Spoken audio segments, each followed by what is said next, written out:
Manu joining me live. Manu Raju covering this on the Hill. You've been speaking to people on the Hill. Of course, the big question, and it is early, it's only 48 hours into this.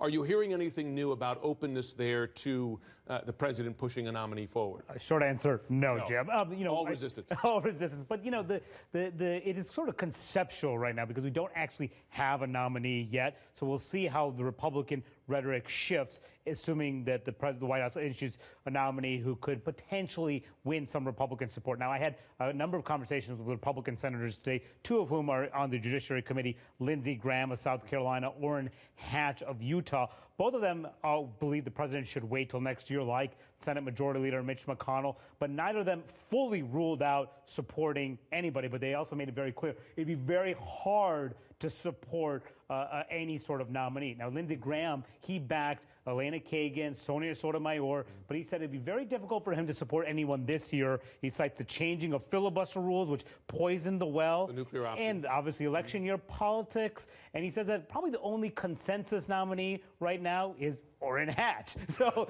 I don't think Orrin Hatch is going to get the nomination anytime soon. A lot of focus, a lot of attention has been focused on Republican senators who are running in blue states, particularly states won twice by President Obama.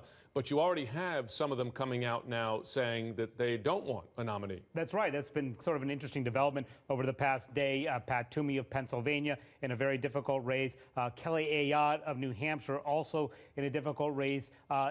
And Ron Johnson of Wisconsin. All three of them have said we should wait until next year. Now, I should caution, they're not saying we should not have a vote whatsoever. We should not have hearings whatsoever. They're not saying we definitely are going to oppose no matter who is proposed, which all goes to the basic point that Senate Democrats who I have talked to really want the White House to nominate a consensus nominee or someone who could get some Republican support to put them in a difficult spot. Harry Reid, the Senate Minority Leader, I was told, talked to the White House and said we should get a nominee who would sort of make Republicans squirm, put them in a difficult political position. So it's not an easy no vote. So it's not an easy no vote. Okay, we've already heard Senators Rubio and Cruz say President Obama should not get the chance to nominate Scalia's replacement. So this clearly coming into the presidential race, as we well know. Cruz vowed to filibuster a nomination to the Senate floor, but Cruz is also using a Supreme Court vacancy to attack one of his rivals.